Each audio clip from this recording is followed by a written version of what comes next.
واش عمرك حسيتي بالخوف فجأة بلا سبب؟ قلبك كيدق بسرعة، نفسك كيتقطع، وراسك عامر غير بالأفكار الخايبة. راه ماشي غير انت، بزاف ديال الناس كيعانيو من هاد الإحساس في الصمت. الخوف الزائد مرات كيكون بسبب ضغط كبير، صدمات قديمة، تراكم المشاكل، أو حتى قلة الراحة والنوم.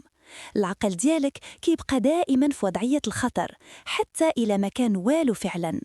المشكل ماشي في الخوف، المشكل إلا بقيتي عايش به كل نهار، حيت مع الوقت كيبدا يسرق منك ثقتك، راحتك، وحتى أحلامك. ولكن الخبر الزوين راه تقدر تتحكم فيه.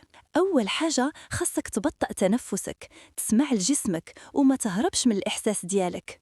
هدر مع شي واحد كترتاح ليه، كتب واش كتحس، وحاول تفرق بين الخطر الحقيقي وخطر جاي غير من أفكارك. راك ماشي ضعيف حيت كتخاف، راك إنسان، ولكن ما تخليش الخوف هو اللي يسوق حياتك. انت أقوى مما كتظن.